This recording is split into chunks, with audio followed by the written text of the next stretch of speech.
Well, hey everybody, and welcome back to our conversation with Colby, part two. If you haven't already watched part one, feel free to go back to the last video. It should be on our YouTube channel or in a previous link. Check that out. We walked through some great things. Colby taught us a lot about what you'll learn as the 4 H's, and it's a great resource and a really good introduction to some of these biblical finance and habits. So now I'll turn it back over to Colby, and we'll kind of continue our conversation where we left off at the end of that video, kind of talking about some of the uncertainty of the times we live in, and he's going to walk through a little bit of that for us here. So Colby, go for it. Great. Yeah, it's good to be back here. This will probably be a little bit shorter conversation, but just there's so much uncertainty right now, an unknown, even waiting to see when do we actually get to go back to work. What will be what will the recession look like? What will the new economy look like, right? So I just I put together something which I've taken from some of Ron Blue's books and some other presentations on understanding economic uncertainty. So if I'd share my screen here is that when it comes down to economic uncertainty, it's certain, right? It's always certain that there will be economic uncertainty. It's like worrying, right? We're always going to worry, and we don't even know what we should worry about. I've heard it said, this is kind of off topic, but that 80% of the things that we worry about don't happen.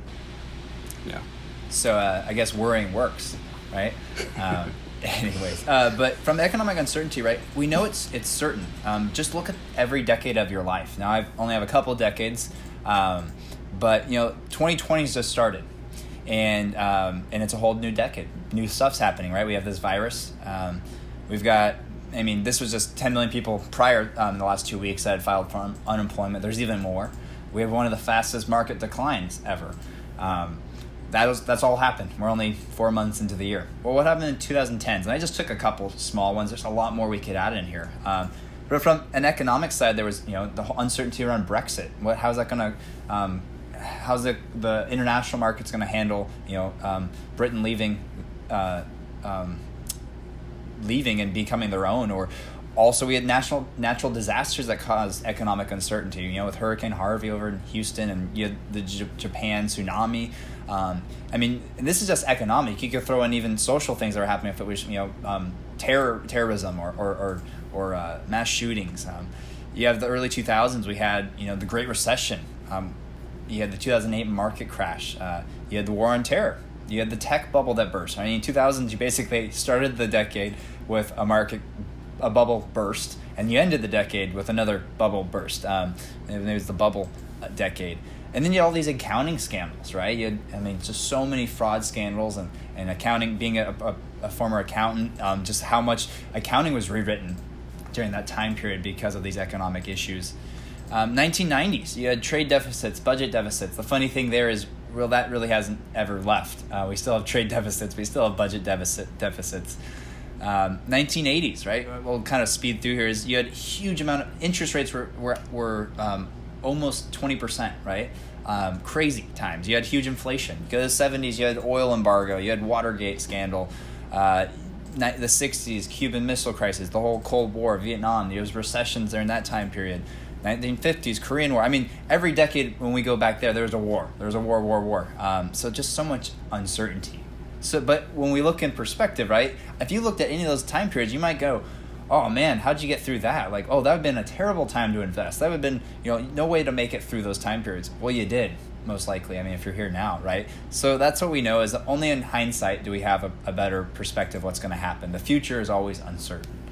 I think it's even, if you go to the biblical scripture on kind of investing, which is Ecclesiastes 11:1 and 2, where it says, divide your portion into 7 or 8, because we don't know what misfortune may occur, right? We don't know what's going to happen, but we can do some things by controlling, if it's our investments, it's just diversifying, right? Old Testament, right? We got, economic uncertainty around, Joseph. He kind of knew what was going to happen, but I shared in the last video that whole story of Joseph of, they had great prosperity and then this huge famine. If you had the story of Job, right, he had great wealth and it was all taken from him. It was eventually given back to him, but right, just that whole uncertainty. He didn't know what was going on. He goes, why have I lost everything, right? So there's just countless stories if we go through scripture of just uncertainty. But that's why we have God who is steadfast and who is certain. So a couple economic realities for tough times, such as now, is economies and stock markets go up and down. It's normal, right? We are short sighted often, and we have short-term memories where we think, no, the market just always goes up. There's no volatility, right? And it has been that way, at least last year, right? You kind of could have thrown your money anywhere, as Andrew said last video, and probably made some money. But then we forget. All of a sudden we go, whoa, the market's crashing. This is the end times. Well, no, this has happened so many times, and it's not different. It's I heard it that this isn't the market's first rodeo, but this is a different horse, right? So they go up and down. Don't let that panic you. If the markets only went up, then you wouldn't have very good growth, right? We need them to go down at some point, at some time periods, to actually come into an inherent value. So what can you do? Well, plan for and expect downturns. That's why we build an emergency fund, right? For a time like this. That's why we get out of debt. That's why we set goals. But don't sell low and buy high based on emotions. Don't let fear and greed. Don't start going, I need to time the market now because it's down or it's up. Don't let fear and greed drive your decisions. Have a plan and stick with it. Stay the course. The only certainty is uncertainty. So do expect change and don't worry about it, right? Even if it's hard to worry, I mean, maybe you do worry. Just, don't let worry overtake you. Usually the conventional wisdom is wrong, right? This is, if you turn on the news, and you're listening to the financial experts, right? Always be careful when you hear financial experts. Is often they're going to give you bad advice. So what you need to do is seek wisdom from God, right? There's a good book that has a lot of good answers in it, and they stand the test of time. They're transcendent principles. Don't look for insider secrets. They haven't changed. They never will change. They're always true. They're always relevant. Never change. But don't look for insider secrets to success. Every single day, and, even in working with clients, is you always hear this, kind of a get-rich-quick scheme. The next best investment. This is the best thing. It's never going to happen again. Every day, there's another new best investment idea, right? And typically, they don't pan out either. When you hear those stories, I got to get into this deal. Well, two things often happen: it crashes and burns, or it's fraud. So don't make don't jump into those decisions. You hear all the time about people trying to say, "Oh, hey, here's this guy predicted this in 2008 and that," mm-hmm. And it's like, well, I mean, you're gonna be right every now and then, but if you're no one's gonna be able to time the market, and to time the market and make money, I mean, we did a post on this recently. It's not just a one-time thing. You have to time it perfectly at the top, and then you have to time it perfectly at the bottom to get back in, or you're gonna miss both ways. So you gotta get lucky more than just one time there. And it's, as if you read any of the Bible, there's some better ways to go about doing some of that. Yeah. And not to go deep into investments at all, but if you look at the stats of people that individual investors. That try to do that thing, try to time it. On average, individual investors underperform the markets by 2 to 3% if it's in bonds or stocks or whatever, because you don't stick with the plan, right? All of a sudden, you sell at the wrong time, you buy at the wrong time. We have those emotions, and I know Warren Buffett. I forget if it's $1 million bet or a $1 billion bet, but he has with. Not just individual investors, but professional fund managers, mm-hmm. for any of them who can beat the market over, I think it's like 10 or 20 years. And that's just how bad we are at it, I guess. Yeah.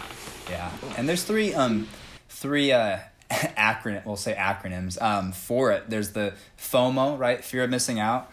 There's the, I guess you'd say FOL, the fear of loss.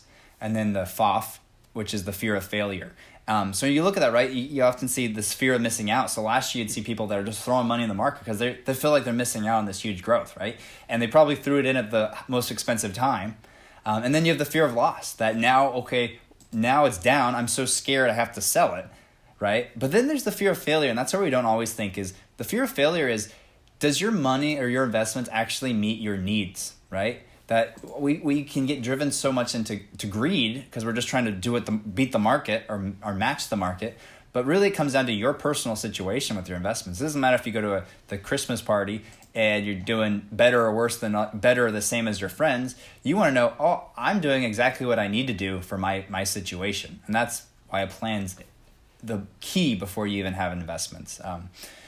Going back to our economic realities is, no one investment works every time. So what you can do, right? Ecclesiastes 11:2.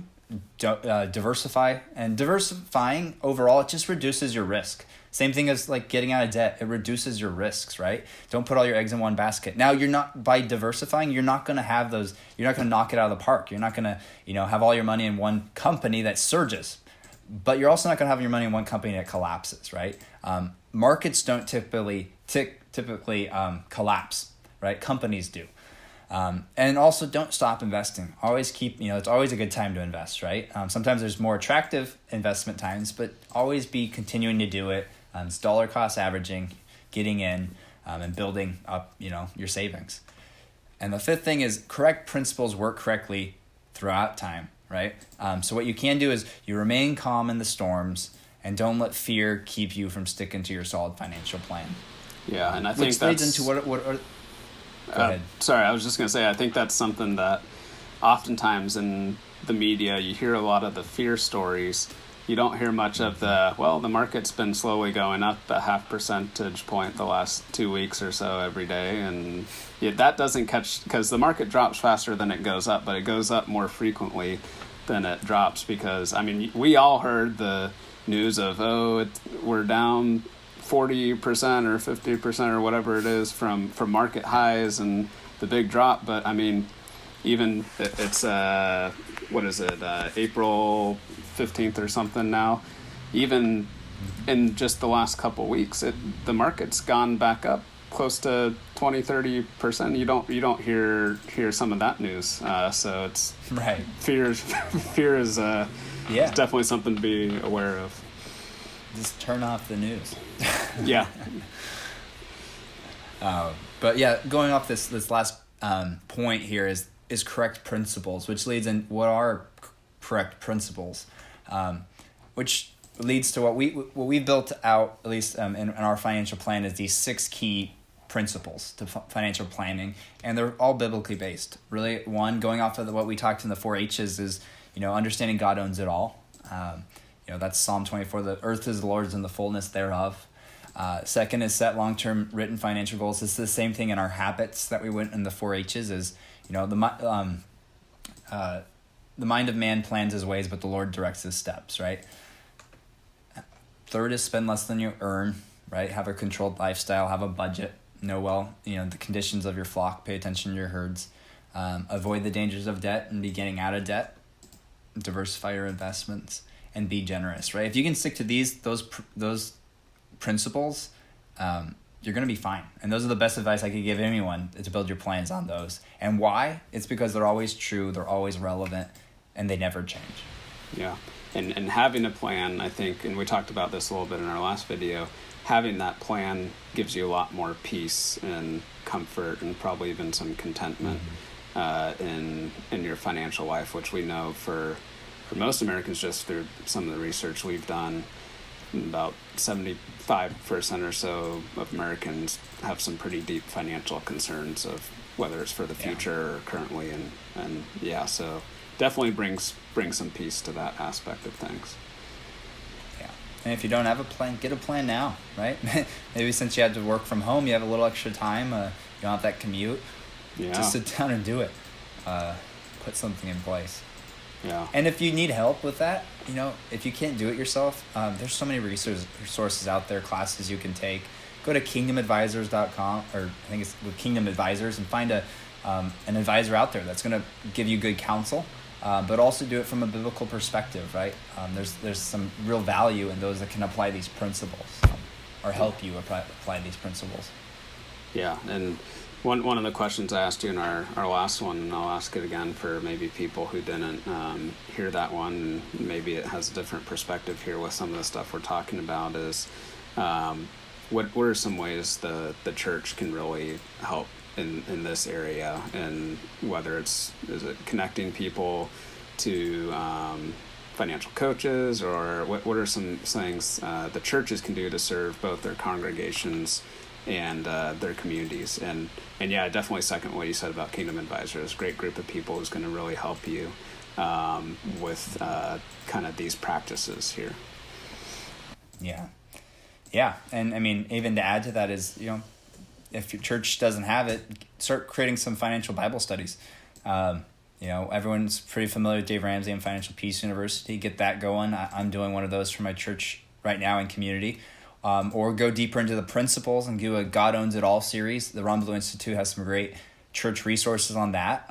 Or you can go to, Compass or Crown Financial Ministries. There's so many great Bible studies out there of learning, going through the verses, going through the principles, or going through some more prescription of, what can you do to get out of debt or to build a budget. And if it's not being offered at your church, step up and do it. You can do these things without having any financial knowledge. They set it up so you can teach it that way. So I'd encourage anyone to do that. And often being the leader, it's fun. I'm sure, Andrew, you'd agree, is that when you're the leader, you're consistently doing it, and you're having to prepare for it, and you probably get the most out of it in the end, which is it's just the real benefit of it and encouragement.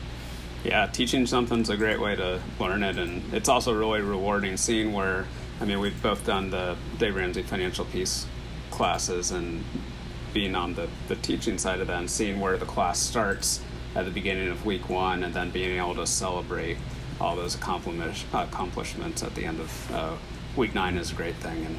And for anyone who's interested in that as well, we just finished up our spring class, but we'll probably be doing another one this fall online. So wherever you are, that'd be a fun way to kind of get introduced to some of that, maybe in the fall, and join us.